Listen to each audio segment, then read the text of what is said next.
Hello and welcome back to my channel. My name is Rabbi Cass from thesofercenter.com. Today I'm going to be teaching you how to tie the Kesher Shel Yad, the hand knot, according to Minhag Sefard, which is the custom that Sephardim wear, and many Hasidim. So if you look at the tefillin, it's going to look like this. The knot I'm going to be showing you first for a righty and then for a lefty.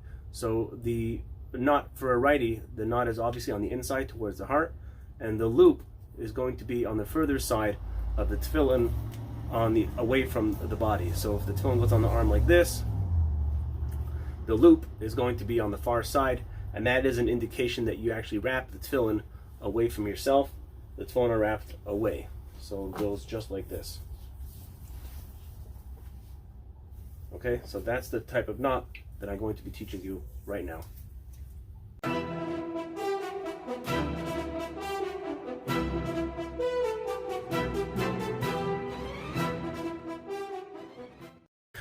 So now for this kind of knot, actually, it's very important that you prepare the Bayis properly. And the reason for that is because we actually pull the entire knot through the Bayis while it's already tied. So you're not just pulling one strap through the Bayis, you're actually pulling through straps through the Bayis. So that means that this area over here needs to be very well prepared, smoothed out. Otherwise, you risk ruining the Retzuah as it's pulled through. So one of the ways I do that is with a Dremel, and I already prepared this one. You just do it inside the parts of the Bayis over here to make sure it's nice and smooth, and you would just want to be careful not to hurt the Bayis, just enough to pull off and sand off any pieces of leather that might be protruding, which could scrape the Retzuah as it's pulled through. So this Bayis is already ready, and I'm going to show you how we tie the knot. Now, of course, before you start tying any knots, you have to say righty l'shem kedushas tefillin, which means I am tying for the sake of the mitzvah of the tefillin. Okay, so first I'm going to start off showing you how to tie the yud, and this is the yud for the righty. So you take the Retzuah, you put it around your pointer finger, you'll wrap the Retzuah around the neck, so to speak. I'm keeping my finger here in order to preserve the space for the leg of the yud, which I'm right now going to be pushing in. Okay, so right now here, this is the yud. Okay, this is the leg of the yud, and this is the head of the yud. Now we're going to proceed to making the actual kesher. Okay, I'm going to try to keep everything within the camera. And right here, okay. So one thing you have to keep in mind when making this kesher is that whichever direction the initial loop faces is going to be an indication of what kesher you're going to be tying. So in this Sefard knot, I want the loop to be over here at the end. So the first, so to speak, loop that I'm making, I do it in the opposite direction, which is an indication that the final loop, which I need, is going to be over here. Now this is not that loop, but this is just an indication on how to start off making the knot, because the lefty knot is the exact opposite, and when we get there I'll show you that. So the first step after you do this and you have your Retzuah in that loop is you take the top part of the Retzuah and you fold it just like that. Now this part of the Retzuah here, this is going to be your final loop that's going to be sticking out from the other side of the Bayis. So as big as you want that loop to be, that's how big you're going to want to make this loop that gets pushed through over here. So it's a little hard in the video to give myself more loop, but I'm going to try, and how I'm going to do it is I'm going to pull a little bit from here. Make this one a little bit smaller, because if I made it longer, if I had it longer before, you wouldn't even see it in the video, okay? But I'm just pulling it through like that. This loop, now I'm going to push it through this loop. Okay, do you see that? I will repeat these steps after I'm done making the knot, just for clarity's sake. After you have that, you're going to lift this up. Now, this is the last step. The Retzuah gets bent back. It goes behind. Can you see it went from here behind? And then it's going to come up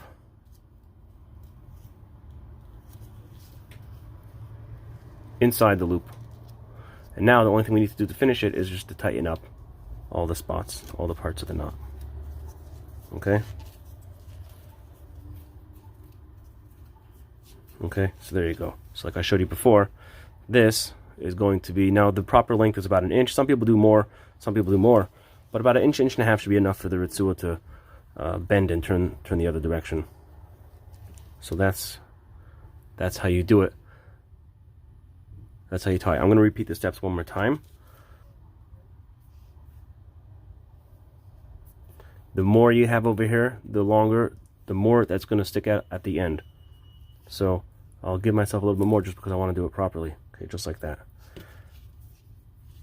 Now I take this part, I bend it like this. I'm going to move everything up a little. I'm going to take this portion, I'm going to stick it in this loop. I'm going to lift this part of the Retzuah up. The final step is taking this part of the Retzuah, bending it back behind, and then coming up in through here, inside this loop here, and then you just need to tighten everything up. Just like that.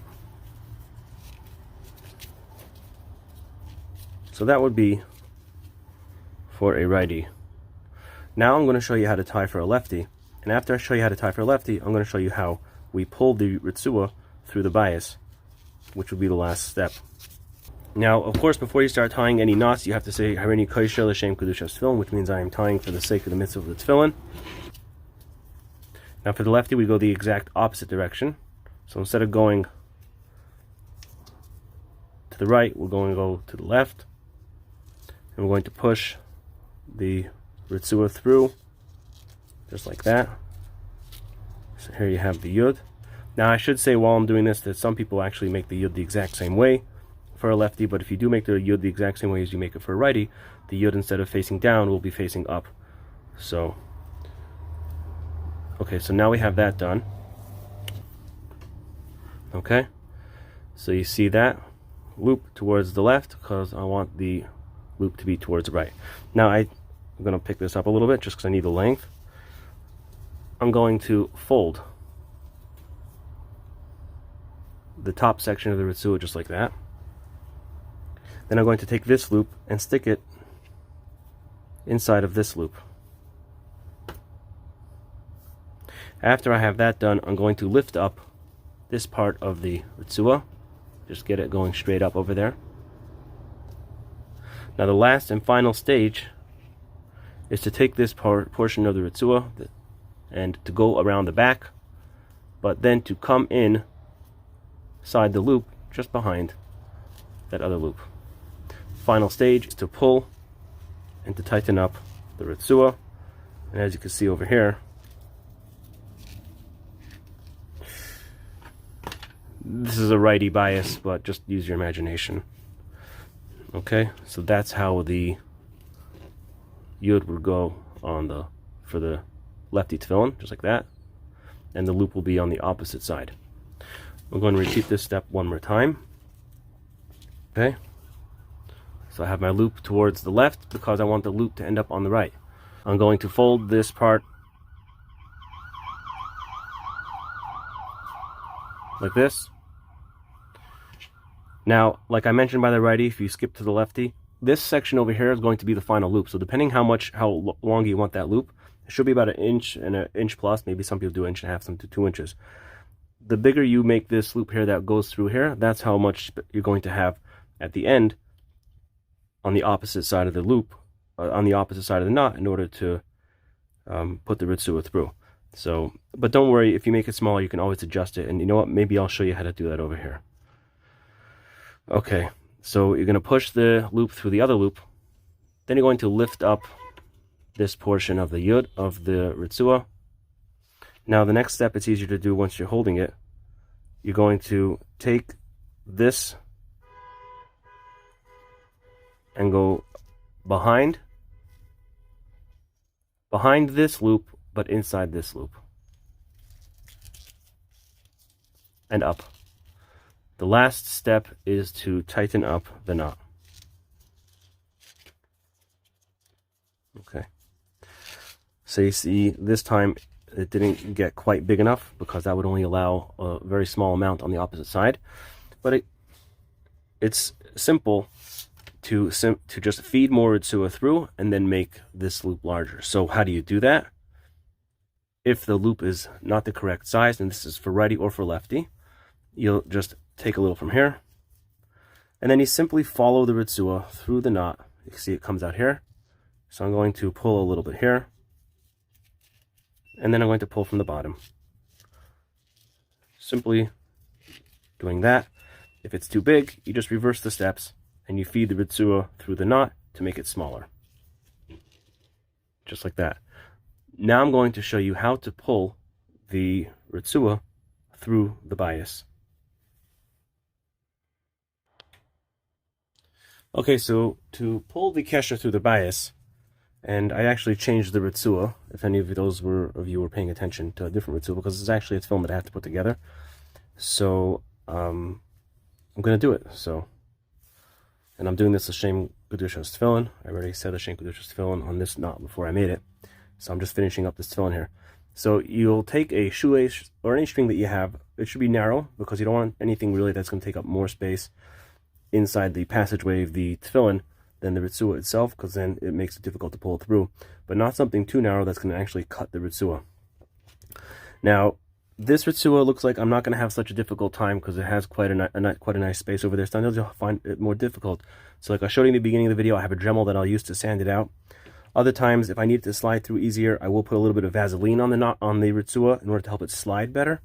I'm not sure I'm going to have to do that right now, but we will see what needs to be done. Okay, so you simply push the shoelace through.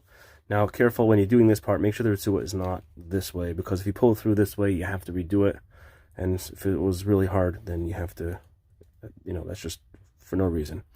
Now, by the way, I should mention, there is a way actually to tie this kind of a knot without having to pull it through the Mavarta, but I don't think it's any easier. It's because anyhow, basically you have to push through one side, and then you have to fold it and then push it back, which I find very, very difficult. So this is the method that I use. Now, I find it easier actually when I turn it around to pull it through, because I need my strength with my left hand. Because what I do is basically see, like this, you can see there's no way it's going to fit through, right? So what I do is I give it a little bend. A little bend on the Retzuah. Can you see that? I bent it. I'm going to bend it. And I'm bending it. You can see how I'm clearly doing it from the bottom. That way, if it does get a little scraped or a little bit scuffed, it's going to be on the bottom. It's not going to be as noticeable. So I'm pushing it through. Just like that. Okay, Baruch Hashem, came through nice and easy.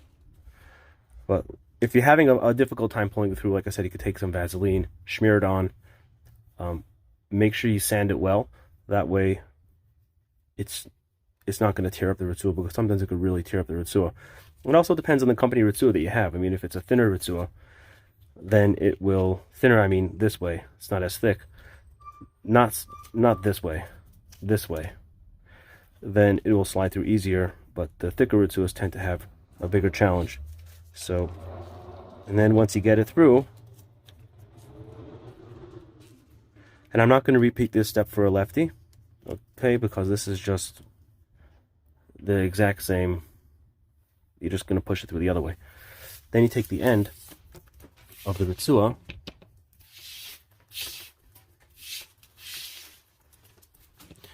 and it's going to go in the Bayis from the back. Not from the front, from the back. Stick it in just like that.